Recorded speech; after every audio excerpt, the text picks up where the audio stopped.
नमस्कार, बहुत बहुत स्वागत है न्यूज 21 में आप सबका। मैं हूं आपके साथ रतिका पांडे। हमारा स्पेशल बुलेटिन खबर दिन भर देख रहे हैं। जोधपुर से खबर आ रही है, जहां पंजाब के राज्यपाल गुलाब चंद कटारिया का जोधपुर आगमन पर पारंपरिक और आत्मीय तरीके से स्वागत किया गया है। आपको बता दें, नागौर से गंगाराम जी की प्याऊ के पास महिलाओं ने मंगल गीत गाकर और तिलक लगाकर उनका स्वागत किया है। कार्यक्रम के संयोजक सुखराम बिश्नोई और सह संयोजक जगदीश बिश्नोई ने राज्यपाल का जोशीला स्वागत किया। इसके बाद आशापुरा अंबे गौशाला राज्यपाल ने गौ पूजन किया है। गायों को लापसी खिलाकर भारतीय संस्कृति के परंपराओं का निर्वहन किया है। उन्होंने पर्यावरण संरक्षण का संदेश देते हुए सिंदूर का पौधा सितंबर तक विनायकपुरा भवात में आयोजित श्री राम कथा का पोस्टर विमोचन भी किया है। साथ ही साथ आपको बता दें, कार्यक्रम में राज्यसभा सांसद राजेंद्र गहलोत, पूर्व जिला प्रमुख पूनाराम चौधरी और कई जनप्रतिनिधि एवं समाज सेवी भी मौजूद थे। जोधपुर से मनोहर सिंह की विशेष रिपोर्ट।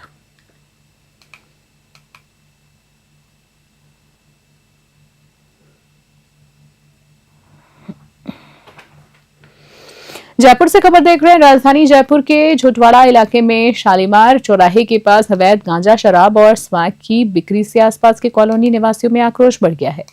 उन्होंने सड़क पर नारेबाजी कर नशाखोरी बंद करो जैसे नारों के साथ विरोध जताया है। कॉलोनी की बात करें तो निवासियों ने इस मामले की सूचना झुटवाड़ा थाना पुलिस को दी है, जिन्होंने तुरंत कार्रवाई की है। हालांकि इलाके में लंबे समय से चल रही अवैध बिक्री पर पुलिस की कार्रवाई के बाद भी कुछ समय में फिर शुरू हो जाती है और नशा व्यापारियों पर कोई खौफ नहीं दिखाई देता है। अब ये देखना है कि इन अवैध नशे के सौदागरों के खिलाफ ठोस कदम, स्थायी कार्रवाई कब होती है। जयपुर से अलीम खान की विशेष रिपोर्ट।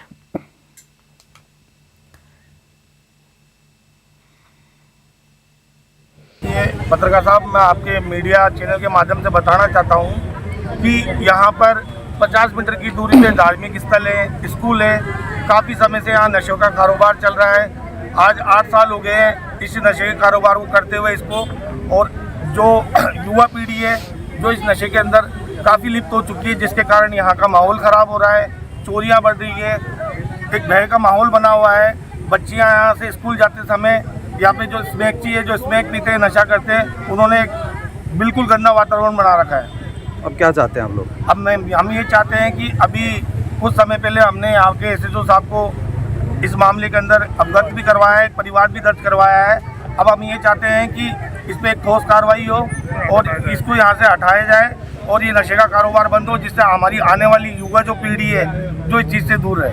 भाई इसमें कहना चाहेंगे, देखो एक तो क्या हमारा मेला है, ये मेले के आसपास के सारे बच्चे बिगड़ गए, जितने भी हर बच्चा जो है ना नशे की लत में लगे हुआ, और आसपास में ये मजदूर तकवा रहता, तो मजदूर तकवा भी क्या नशे की खरीदारी करता। अब इससे क्या माहौल ज़्यादा बिगड़ता जा रहा है और इस नशे के चक्कर में कम से कम 4-5 तो मौतें होगी। मक्का कॉलोनी में मौत होगी, 1-2 बरकत कॉलोनी में होगी, मदीना कॉलोनी में कई बच्चे लपेटे में आ गए, और कुछ बेचारे जो मजदूर तकवे के लोग हैं वो काम करते वो मर गए और गरीब है। तो अब इससे क्या चोरियां बढ़ती है, चोरियां कर करके तो वो नशे की दवाइयां लाते हैं। अब उससे क्या हमारे यहाँ का माहौल ज़्यादा ख़राब हो रहा है। 8-10 साल हो गए इसको बेचते हुए। हम सोचे चलो भाई चढ़ ले दो, ये सोच करके इस अब क्या कह रहा, ये बड़े लेवल पर काम करने लगी और हज़ारों की संख्या में सुबह 4:30 बजे से इसका काम चालू होता। खबर देख रहे हैं, जहां चितलवाना से आ रही है। चितलवाना उपखंड के होती गांव स्थित कोलियों की गड़ी में भामाशाह रमेश जैन हरिजा मलेशिया ने सामाजिक सरोकार निभाते हुए 500 राशन किट और 500 मच्छरदानियों का वितरण किया है। साथ ही साथ बता दें, इस अवसर पर चितलवाना SDM पटवारी, ग्राम सेवक सहित स्थानीय जनप्रतिनिधि देवराज चौधरी, चुन्नीलाल पुरोहित, मशहूर देवासी, साथ ही साथ भाजपा मंडल अध्यक्ष सांवलाराम उपस्थित रहे हैं। ये पहल जो है बारिश के बाद फैली बीमारियों को जरूरतमंद परिवारों की मदद के उद्देश्य से की गई है, जिससे स्थानीय लोगों को राहत और सुरक्षा मिल सके। चितलवाना से समाई सोनी की रिपोर्ट। हमारे साथ जो है रमेश कुमार जी, आप बात करेंगे। रमेश कुमार जी,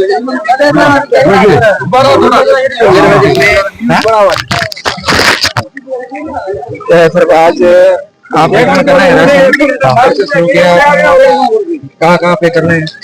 आज हमने शुरू किया है। ये जरूरतमंद लोगों के लिए है, जहाँ पे अकाल की अपना पानी की जो विपरीतता पड़ी है, उस हिसाब से हमारा आज का प्रोग्राम है। कोलियों की डानी, प्रभारियों की डानी, गुआरियों की डानी, और ये पादेड़ी इलाके में है और होती गांव के इलाके में।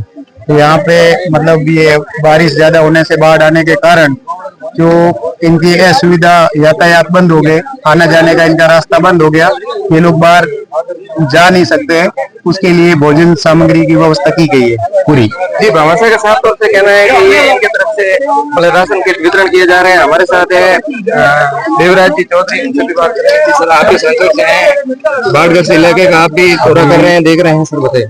अभी जो विप्र जोन काफी बाढ़ का हवा और पानी जो लूनी नदी में आया है इस क्षेत्र में, उसका प्रभाव नेट क्षेत्र में है और काफी लोग, परिवार, गांव इससे प्रभावित हुए हैं और अभी डूब में भी है, चारों ओर से घेरे हुए हैं। और इस क्षेत्र में काफी भामाशाह, जैसे कि अभी रमेश जी ने बोला, तो रमेश जी जैसे और भी कई भामाशाह तैयार होकर के इस क्षेत्र में आ रहे हैं और परिवारों को अपनी यथा योग्य मदद कर रहे हैं। और प्रशासन भी अभी एसडीएम और वो टीम जो एसडीआरएफ की टीम भी आ रही है, जहां जहां भी ऐसी मुसीबत है वहां पे जा करके मौका मुआयना करेगी और देख करके पीड़ितों को यथा योग्य मदद करने की पूरी कोशिश करेगी। जी, इन्होंने बताया कि हर संभव मदद करने के लिए हर पल ये तैयार है। और जो लगातार यह 4 दिनों के क्षेत्र में एक्टिव है चुनीलाल जी राजपुरी जो खेजड़ियाली से, उनसे भी बात करेंगे।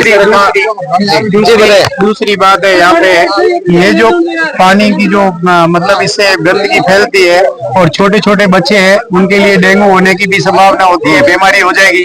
उसके लिए भी हमने किट वितरण का भी एक फैसला लिया है।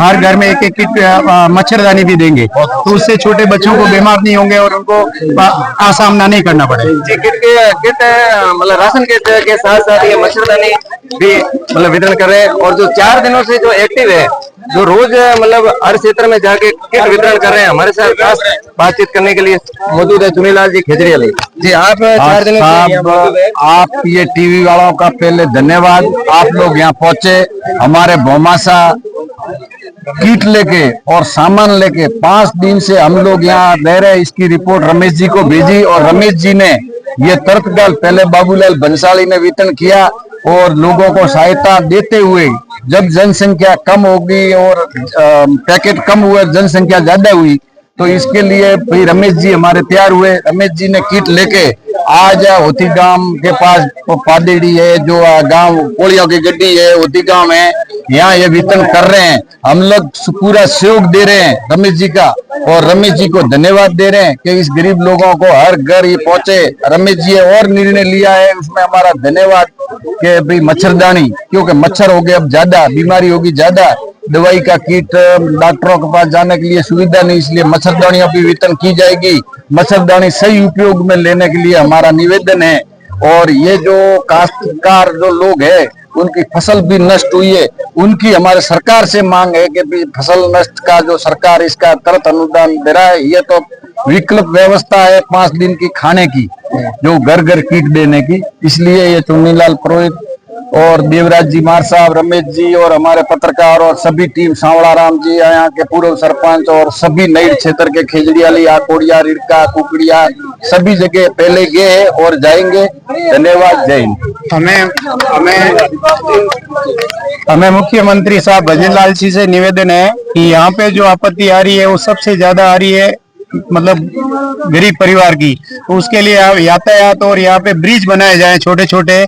अगर छोटे छोटे ब्रिज और पुल बनाए तो ये समस्या खत्म हो जाएगी। ये गवर्नमेंट से हमारी रिक्वेस्ट है जी। सरकार से भी इनकी भी मांग है। और हमारे साथ किसान नेता भी है जो किसानों के बारे में बताएंगे। मसरूर राम जी, किसानों के क्या हाल है अभी जो बाढ़? सबसे पहले तो आडिशा के निवासी और बड़े भामाशाह गो भक्त, गायों के लिए भी मानव सेवा धर्मार्थ काम में हमेशा तैयार रहने वाले रमेश जी सेठ को मैं धन्यवाद देना चाहूंगा। इन्होंने इस आपात स्थिति में किसान परिवार, या लगभग 90% किसान परिवार ही है, किसानों के साथ ये खड़े रहे और इन्होंने जो राशन किट वितरित करने का फैसला लिया, साथ ही इन्होंने मच्छरदानी और इस प्रकार की जो मेडिकल सामग्री है वो भी देने का फैसला किया। तो मैं सबसे पहले इनका धन्यवाद देना चाहूंगा। दूसरी बात, किसानों की बात आपने की, तो यहाँ तो खेती तो सारी नष्ट हो चुकी है। ये सीधा सरकार को देखना चाहिए कि खेती, ये तो बात की बात है, पहले तो इनको जिंदा ये कैसे रह सके। पिछले 20 साल से ये समस्या यहाँ चल रही है। हर साल, हर 2 या 3 साल में हर साल यहाँ बाढ़ आ जाती है। बाढ़ में जो डीप वाली सड़कें हैं, जो डीप है 4-4 फीट का, वहां पर पानी बहता है और वहां पर पानी बहने की वजह से सारे यहाँ के आसपास के लगभग 15-20 गांव है, उनका संपर्क मुख्य सड़क से कट जाता है। अब मुख्य सड़क से जब संपर्क टूट जाएगा तो किसी का भी गांव से बाहर निकलना मुश्किल है। और गांव से जब व्यक्ति लोग बाहर नहीं निकल पाते, तभी तो इन लोगों को किट की जरूरत पड़ती है, तभी तो इन लोगों को सहायता की जरूरत पड़ती है। तो सरकार से विशेष निवेदन ये रहेगा, एक किसान परिवार से आता हूं और किसान का बेटा होने के नाते इनका दर्द समझ सकता हूं कि एक किसान परिवार जिनके घर में अगर लाइट न हो तो वो आटा कैसे पीसेगा। अगर उसके गांव में शहर में जाने का रास्ता ही बंद हो जाएगा तो वो अपने घर में बुढ़ा बुजुर्ग कोई बीमार है या किसी महिला बेटी की प्रेगनेंसी है तो वो कैसे लेकर जाएगा। जान से हाथ धो जाते हैं। इसलिए विशेषकर इन लोगों की हमेशा की समस्या अगर खत्म करनी है, 5, 7, 10 दिनों की समस्या तो ये भामाशाह खत्म कर ही रहे हैं, इनके ऊपर माँ लक्ष्मी का उपकार है। लेकिन हमेशा की अगर समस्या खत्म करनी है तो इन सारे किसानों की बात मैं अकेला नहीं कर रहा, ये सारे किसानों का सुझाव है कि जहां जहां डीप वाले रास्ते हैं उन सभी रास्तों पर विलेज ब्रिज बनाए जाए। विलेज ब्रिज का मतलब है कि आधा किलोमीटर या फिर 100 मीटर या 500 मीटर जहां पानी बहता है वहां पर 5-5, 7-7 फुट के ब्रिज हो और नीचे नाले हो ताकि पानी बहता रहे और आवागमन कभी भी बाधित ना हो। जी, ये थे मसरूर राम जी देवासी।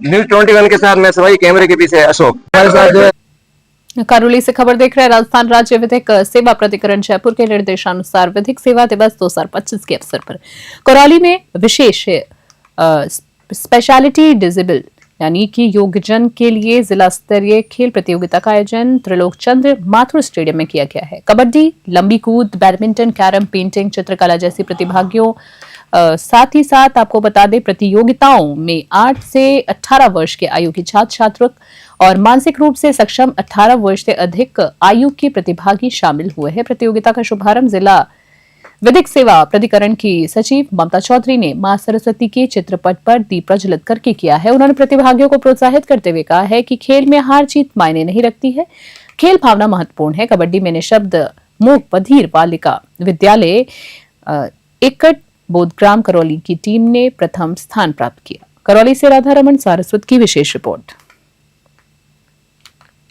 और खबर देख रहे हैं सोजत से, जहां पचुंडा खुर्द के ग्रामीणों ने ग्राम पंचायत सियाट की सरपंच सुमन कंवर के नेतृत्व में सोजत विधायक शोभा चौहान को ज्ञापन सौंपा है। ज्ञापन में स्टेट हाईवे 162 से स्टेट हाईवे 62 को जोड़ने वाली सड़क पर सुकड़ी नदी पर पुलिया निर्माण काम की मांग की है। बता दें आपको, ग्रामीणों ने बताया है कि तेज बहाव में रपट टूट जाने से 1 महीने से आवागमन जो है वो बंद है। बच्चों को स्कूल आने जाने में परेशानी हो रही है। वहीं ग्रामीणों को 4 किलोमीटर की दूरी तय करने के बजाय 25 किलोमीटर घूमना पड़ रहा है। आपको बता दें आपात स्थिति में अस्पताल पहुंचना भी मुश्किल हो जाता है। इसके अलावा बात करें तो पाचुंडा खुर्द से पाचुंडा कलना तक डामरीकरण और खोखरा से पाचुंडा खुर्द तक लीलड़ी नदी पर पुलिया निर्माण की मांग भी की गई है। मौके पर तीनों गांवों के बड़ी संख्या में ग्रामीण उपस्थित थे और विधायक का माला और शॉल उड़ाकर स्वागत भी किया। सोजत से ललित तिवारी की रिपोर्ट।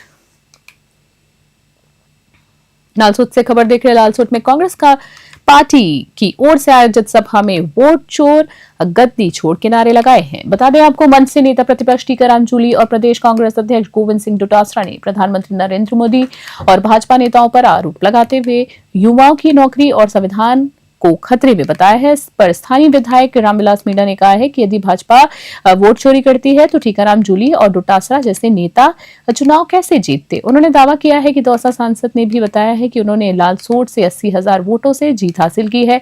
लालसोट नगर परिषद सभापति प्रतिनिधि सोनू बिनौरी ने आरोप खारिज करते हुए कहा है कि पिछले 5 वर्षों में लालसोट में अभूतपूर्व विकास हुआ है और जनता सीधे ग्रामीण क्षेत्रों से संवाद कर सकती है। लालसोट से अश्वनी चांगड़ की रिपोर्ट। दौसा के लालसोट से आज गोविंद सिंह डोटासरा की जो मीटिंग थी उसमें वोट चोर गद्दी चोर के नारे के साथ उन्होंने लालसोट में अपने मंच से जो वाक्य कहे उसी पर मैं बात कराऊंगा। नगर परिषद सभापति सोनू बिनौरी के नाम से जानते हैं, इन्हीं से मैं पूछता हूं कि उनके मंच से जो वाक्य हुए उसमें कितनी सत्यता है कि विकास के नाम पर लालसोट में जीरो है या हीरो है। लालसोट में पिछले 2 साल में ऐतिहासिक विकास हुआ है। कभी बजट में लालसोट नगर पालिका को जब से बजट आने लगे कोई स्पेशल चीज़ नहीं मिली थी। पिछली बार के 2 साल हुए सरकार के कार्यकाल, पिछले बजट में लालसोट जो डी श्रेणी की नगर पालिका थी उसको इन्होंने सीधे नगर परिषद में क्रमोन्नत किया और इस बजट में ब्यूटिफिकेशन के लिए सड़कों के लिए स्पेशल 20 करोड़ रुपए की ग्रांट दी है। नहीं तो इनके राज्य में तो नगर पालिका को कुछ नहीं मिलता था। जो साधारण नगर पालिकाओं में जो किस्तें आती थी वही आती रहती थी। नहीं, ऐसा कहते हैं ना कि यहाँ पे गड्ढे वैसे की वैसे हैं, कोई विकास नहीं हो रहा है, काम नहीं हो रहा है, विधायक नदारद है, उस पर क्या कहेंगे आप? सड़कों की स्थिति के मामले में देखा जाए तो पिछले 20 साल में जो यहाँ सड़कों की स्थिति थी उसमें सबसे अच्छी स्थिति है अभी। यहाँ के आम आदमी से पूछो आप कि बाहर से आते हैं, कुछ भी मंच पे खड़े रह के बात करके चले जाएं, वो बात अलग है। पर यहाँ का जो आम जनता है यहाँ की, वो विधायक के काम से 100% खुश है। यहाँ सड़कों, एक हमारे खटवा रोड थी जो प्रमुख रोड थी, व्यापारिक रोड लालसोट के ग्रामीण क्षेत्र से जोड़ने वाली, उसकी स्थिति ये थी इनके राज में। और उसमें साधन वालों को ये देखना पड़ता था दच का कौन सी जगह नहीं है पूरी रोड में।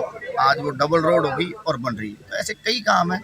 सड़कों की स्थिति आसपास की विधानसभाओं में लालसोट की सबसे अच्छी है। नहीं, ऐसा भी कहते हैं कि वोट चोर गद्दी चोर, क्या वोट चोरी से ही जीते हैं? तो ये अगर आगामी विधायक जैसे कि टीकाराम जूली जी जीते हैं, पीसीसी चीफ जीते हैं, हमारे रामविलास जी जीते हैं, जो भी आप बता रहे हो वो विधायक है यहाँ के भाया, उनके बारे में कहेंगे क्या? जी, ऐसी बातें आप, जनता खुद समझदार है। वोट चोर के कभी कोई चुनाव जीता जाता है क्या? इनके पास कोई मुद्दा नहीं है सरकार के खिलाफ। हमारी सरकार सारी जगह, ऐसी सरकार की कोई जगह नहीं है जहाँ हमारी सरकार की किसी भी बात की कमी निकाल सके। तो उन्होंने झूठा मुद्दा पकड़ लिया, बात तो करेंगे पब्लिक के बीच में जाके किसी चीज़ पे, तो उन्होंने वोट चोर का मुद्दा बना लिया। आज लालसोट में जो मीटिंग हुई है पीसीसी चीफ गोविंद सिंह डोटासरा और नेता परिप्रेक्ष्य टीकाराम जूली की, वो मन से ये दे रहे हैं कि वोट चोर गद्दी चोर, कितनी सत्यता इस मामले में? इसमें सत्यता है, अगर वोट चोरी होते तो वो डोटासरा चुनाव कैसे जीतता? वोट चोरी होता है तो वो जूली चुनाव कैसे जीतता? वोट चोरी होते तो मुरारी लाल जी चुनाव कैसे जीतते? इनके पास में मुद्दा है नहीं, ये मुद्दा इन है, बगैर फालतू का मुद्दा बनाते हैं। माननीय नरेंद्र मोदी जी, प्रधानमंत्री जी की जो देश में जिस तरीके से पॉपुलैरिटी बढ़ रही है उस चीज से बौखला रहे हैं। इनके पास कोई सामान बचा हुआ है नहीं। ये कहीं कहीं बीच में ये भी कहते हैं कि संविधान को खतरा है। नहीं, संविधान वो लालसोट में आगे बचा रहे, तो लालसोट में रखा था संविधान इनका। ये संविधान लालसोट, भारत का संविधान इतना कमजोर नहीं है जो कोई संविधान जाएगा कहीं खतरे में जाएगा। और माननीय प्रधानमंत्री जी ने कई दफे मंच से। खास बुलेटिन में इतना ही। बने रहे न्यूज़ 21। नमस्कार।